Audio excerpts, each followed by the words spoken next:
What's going on, guys? It's your boy Worthy Prince coming at you with another first Descendant video, and today guys I'm going to be giving you some information regarding the solo boss build and mobbing build for Hailey. So I've managed to actually go ahead and get this a lot more advanced now compared to the video I posted a few days ago. So I just want to go and share with you what I've got set up. So if you guys want to build this up and have some fun, you can do. Now, you saw from the intro, this build is doing some pretty impressive stuff. The only thing it's not doing consistently is one phasing Swamp Walker. You saw me do it there, but it did take a few tries to do it. I can still do it, it's fine. It's just that there's still a few things I want to add to this build just to even more so enhance the power of it, and then it shouldn't be too much of a problem to consistently one phase Swamp Walker. Not the easiest fight, but the other ones are pretty straightforward to one phase, which is kind of awesome because then you can farm the mats for the amorphous crystals and stuff like that. So before we get started, let's just start straight at the beginning and say, hey, what you needed is the reactor. Now this is really important. You need to get a reactor for your sniper rifle, ideally the piercing light, because it has the highest base damage in the game. And why is that important? Well, it's important because Hailey's fourth ability, the sniper rifle unique weapon she has, the damage is based off your, your base damage of your gun you're holding when you use it. So it's really important to be holding a really powerful base damage gun, and nothing's more powerful than piercing light. So I'm going to share with you my build on this in a moment as well, so you can know exactly how to kind of get this hitting really hard. Okay, so where do you go and get the reactor first of all? Well, the reactor is available now in the fortress, and it's available over in the Frozen Valley. I was kind of hoping it would be available in defense lines so we could run it on the Valby farm, but it's not. It's over in the Frozen Valley. So you can do any of these missions to get the reactor. The one I recommend doing is the command relay. It's pretty quick, and it also allows you to get the particle ions as well, which you're going to be using for upgrading your or unlocking your activators, your things you need to, these things. These for energy activators. I was doing this morning, and you see I got like 585 of these things now. So I mean, it's a really good place to farm, not just for the reactor, but it's also good for the particles, so you can help build your energy activators up. Okay, so that's where you want to get your reactor from. As far as what you want to do with regards to the stats and stuff, you really want to go for additional skill attack when attacking Colossus. As you can see, I got that on this, but then the other one I got was singular skill power boost ratio, which does help a little bit because it's a singular skill I'm using. But really what you want in that second option is crit damage. If I can get crit damage and Colossus damage, then that'll be great. So I haven't got my God Roll Reactor yet. I'm going to have to keep farming for it, but this was certainly adequate to allow me to see what kind of damage increase I could get. As you saw from the intro, it was rather impressive. I think I managed to crit on Pyro for like nearly 20 million damage. It was insane. So really cool stuff. Okay, great. So that's the reactor and everything. As far as the components go, you're going to be using the Slayer set, which you're going to be able to farm from Pyro, which is kind of ironic because you'll be able to smash Pyro to pieces with this build in seconds. So that's really good.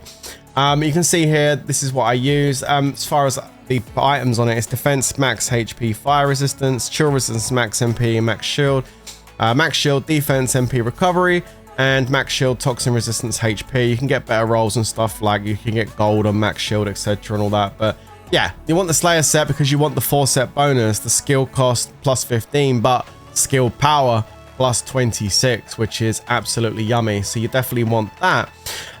Okay, so let's jump into the gun first of all. The piercing light. Okay, the front stats, this is what you're going to want to go for, guys. Firearm critical hit damage, damage against the Colossus, weak point damage, and firearm attack. Those are the ones you want to go for. Try and get those if you can. And as far as the build goes, that's the build I've gone for. Now, it's not fully maxed, although it pretty much almost is. It might as well be. I need to level up that focus fire, and I can get another 15% weak point damage, which I'm kind of lacking. But to do that, I need to recatalyze it, and I will do once it eventually gets to level 40, so I can get that extra 15%. Now, it's really important to have expand weapon charge and concentrate support ammo in here for the extra rounds per magazine, because the extra rounds magazine you put onto your gun is going to give you extra bullets on your unique sniper rifle when you pull it out. And those bullets are important, especially when you're going to try and one-face someone like Swamp Walker. You're going to need every single bullet in that gun. So having the expand weapon charge is really important to have on the piercing light. I go for concentrate support ammo to get an extra firearm critical hit damage of 3.5%. Weak point sight is really important, as well as weak point expansion to get that really nice big hit when you use your sniper rifle on that weak point. Concentration priority is really good. Doesn't give you as much damage as it does on like general rounds. It's a lot lower, but still 33% critical hit damage is really nice.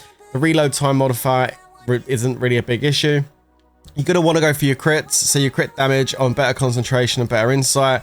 Action and reaction for more firearm attack, of course, and rifle and reinforcement, again, for more firearm attack. You can see my base damage on firearm attack here is sitting at 373,000 damage there, which is pretty good. So that's what's going to be based off of the 4th skill. But this is the build I use. Like I said, it's almost done and it's working really well. So this is the build I would recommend for anybody that's looking to do this, okay? And then we move on to the build for the Descendant herself, and I haven't fully finished it yet. There's still something I need to change for the boss build, and let's take a look at it. So this is my boss build. Let's just quickly talk about what I'm going to change. This one up here, increased defense. I really don't need this in here for this solo boss build. Instead, I want to put shot focus in there, but unfortunately for me, you have to combine mods to find shot focus, and I still, after 4 days of combining mods, have not dropped shot focus. So I can't put it into my build just yet. So we're going to just keep defense in for the moment. But that is a switch I'm going to do. We've got spear and shield for defense and skill power boost. You actually get more damage by ramping up skill power as opposed to using iron defense with skill power modifier. So skill power works a bit better. Chill specialist, which is really good for this, more damage. Skill concentration for crit damage. Technician works really good too for the skill power modifier. Dangerous ambush is great. I mean, when you especially saw what I did to Pyro, we get him down onto his knee when he's immobilized, and we get an extra 49% skill power, and you saw the damage, like over 19 million. It's insane. So this is really, really good for the boss build. Glacial Synctium is really good too for some extra chill skill power. It's really nice. It definitely adds a little bit of damage, which is good. Plus a little bit of critical hit resistance. You become a little bit more tanky in those boss areas. Emergency measures for extra crit rate and crit damage. Front lines for the same thing. We've got increased HP, so we can stay alive. And the defense is all right, but I'm going to switch it out for shot focus. I mean, the build works just fine as it is right there, as you can see it. But I think shot focus in there instead of increased defense will be the way to go. But that's the build, guys. Take a screenshot, take a look at that. That's how you want to roll it, okay? Now, just going over to the skills, again, I mentioned it earlier, I'll just show it here. You can see that the exclusive weapon is the sniper rifle, and the base damage is the same as the equipped weapon. So that's why we want to be using this sniper rifle when we change into this gun. It's why we need the reactor on it and everything. It all matches up together, okay? So when you're fighting a boss, you need to go at it with different strategies depending on what boss you're fighting. If you're fighting someone like Pyro that's got really weak against chill, you can just go in there and activate your sniper rifle, unique weapon, hit him a couple of times, stun him, stand up and use your 2, and you'll kill him straight away like I did and showed you earlier. Same goes for someone like Executioner. But when you're fighting Dead Bride, who's got good resistance against chill, or someone like Swamp Walker that's really got a lot of HP, then you need to take a slightly different strategy. The first thing you're going to want to do is pop your 3 to start building up your Cold Fury. That's going to increase your critical hit rate. And then what you're going to do as the battle begins is activate your 1. You're going to activate the cryo round to build up a max stack of 9 cryo on the boss. That way he's going to take more damage when you hit him. As soon as you've done the 1 and built the damage up, you activate your 2, and you're going to then smack him with this 2 ability, and then follow up with the 4 and hit with the sniper rifle straight after. This way, when you go into your sniper rifle, you're going to have max stacks of cryo on the boss, because also the 2 adds another 5 stacks of cryo too. So by the time you get into your sniper rifle, you're pretty much hitting for the max damage possible, and that should allow you to then finish off the boss.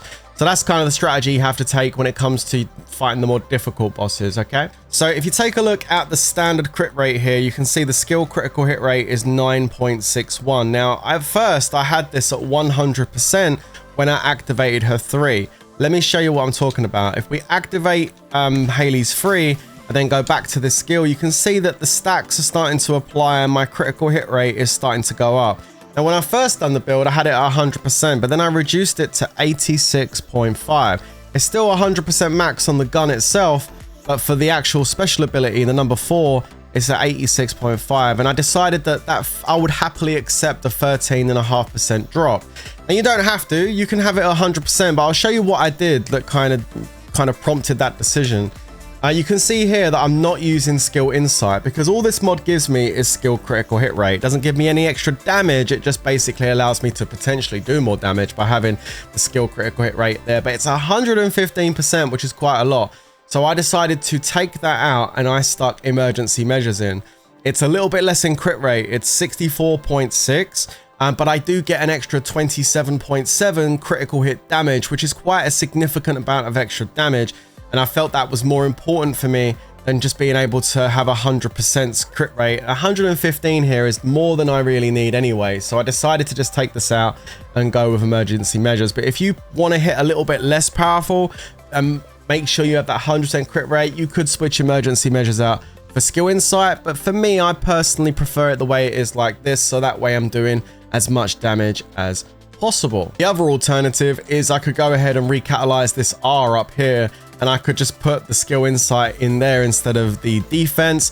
But I don't really want to just do that because in the long run, I'm not going to use skill insight. I'm going to use shot focus once I get shot focus unlocked. So I tried to come up with a mobbing build for Hailey that would be fun to play. So I decided to build into her #1 skill, which is like an auto aim cannon, which is kind of fun to play with. I've got a good cooldown on it, and I'll show you the build and everything in just a moment. But as you can see, it wipes out the enemies kind of nice. These guys die instantly pretty much, which is pretty cool. I don't really need to use my gun. I can just use this #1 skill on it, and it will literally kill everything on the screen. I mean, obviously there's 9 shots, so it's 9 enemies at a time. So if there's more than 9 enemies, it won't. It also goes through shields as well. There you go, it's pretty cool. Left one alive. We can boost this to increase our crit as well. Use our #3. We also get hit by this guy at the same time. Okay, great. So my stacks are building up. The elite turns up, and then the elite dies instantly. So, I mean, it's pretty good. Going through dungeons with this is kind of fun. It kills pretty much anything on the screen in front of you. Elites, it will take out pretty quickly, as you just saw there. And the bosses, it's pretty good too. Like the single target damage is really solid on that. Like you hit like you saw with that elite, you hit all those 9 bullets onto a single target, and it does really good damage. Like once you've got the decimator stacking as well, which I'll show you in a second, you can do like 250,000 damage per bullet. It's pretty sweet. So that's my bobbin build. I'll show you how it's all working. So if we jump into the module, you can see that these are the mods I'm using. I'm running it with Decimator, so as we kill enemies, like normally there's like 9 on the screen. Every enemy we kill, we take a more skill power modifier buff, so it makes us do more damage every time we hit the next enemy and kill it, which is kind of sweet.